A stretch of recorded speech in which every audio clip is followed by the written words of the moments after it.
Pero ang relo pong mga ginto ay matatagpuan mo po sa mga Swiss made. Bakit? Dahil po ang Swiss made, ito po ang luxury watch po yan. Lamang ang may alam.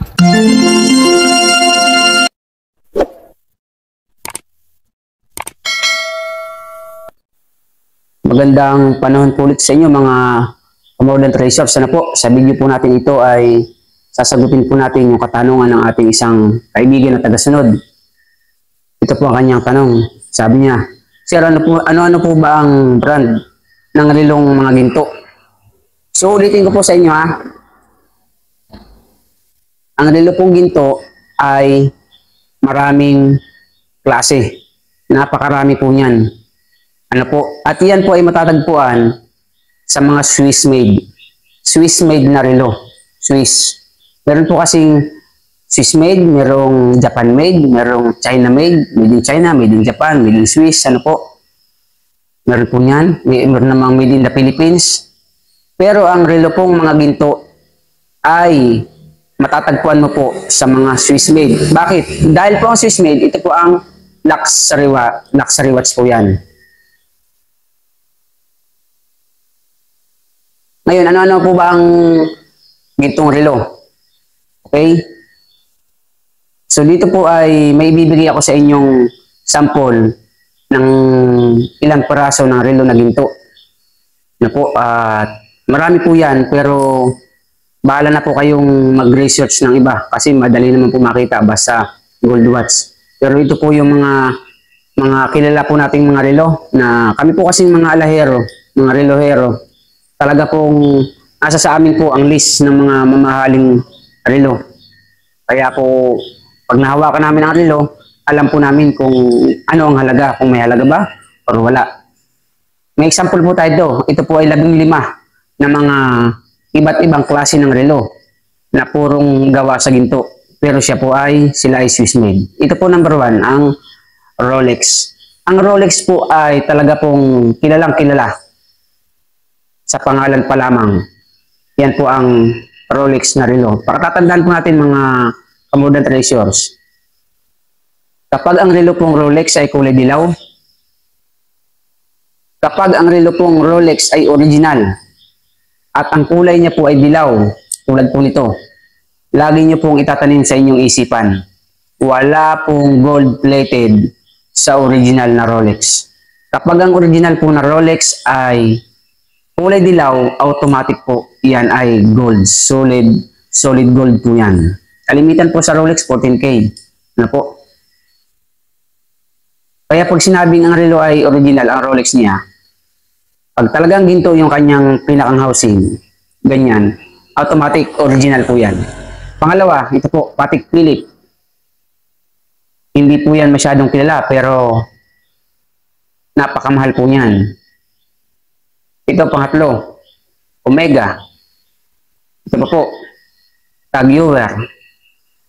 Ito pa po, Chopard. Ito, Sinet. Mga pangalang hindi kilala ng hindi kilalang tao. Pero kapag ang isang tao po ay yung mga big time talaga, mga celebrity, mga big time businessman, kilalang kilala po nila yan dahil hindi po ang katumbas po niyan, mga luxury car. Ano po? So, ito pa po, Mont Blanc. Yan. Kasunod ay Blanc Pain. Ano po? Ito pa po, Tudor. Ang Tudor po, iyan ay kapatid ng Rolex. Kaya pag makakabili ka po ng Tudor, nakalagay dyan, Rolex Tudor. Kasi po ang Tudor is brand po ng Rolex. Kung bagaman yung puno yung Rolex, bigla po siyang sumanga, nagkaroon ng sanga, siya po yung Tudor. Okay? So, pero iba ba din po ang presyo ng pinakang puno sa sanga. Ito po ang kasunod, Bulgari. Gold watch po. Cartier. Gold watch. Bulova. Gold watch. Ito po. Hallucination.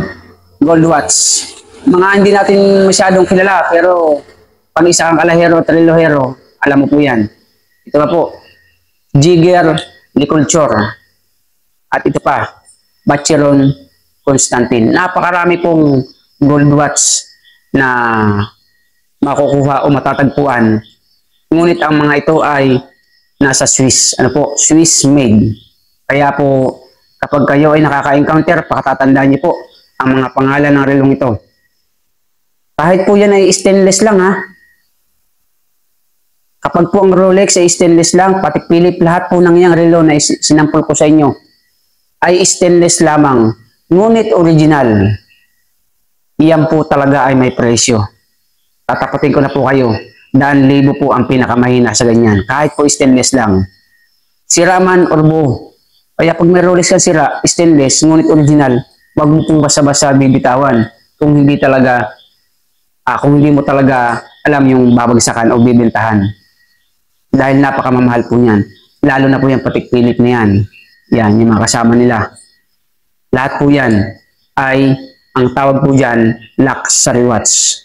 So, sabi nga nila, hindi daw sila bibili ng ganito dahil baka daw sila ma-hold up. Eh, mahirap hold upin yung may taong luxury watch ang suot. Hindi ka makakalapit basta-basta sa mga yan. So, nawa po ay natuto kayo sa atin pong binahaging video sa lahat ng iba't ibang klase ng mga relong ginto. Pahabol po, paano ba malalaman kung original po ang Rolex? Simple lamang po ang Rolex kung paano malalaman. Tanggalin niyo pong bracelet. Kasi may bracelet po yan dito. Okay? Ito bracelet. Swatch po itong relo ko. Tatanggalin ng bracelet. Tapos dun po sa gilid ng housing niya, meron po yung nakaukit na serial number. Yun po ay original na Rolex. At siyempre, kailangan pabuksan rin po ang makina. So yun lamang po at maraming pong salamat. See you on my next video. God bless po. Lamang ang may alam.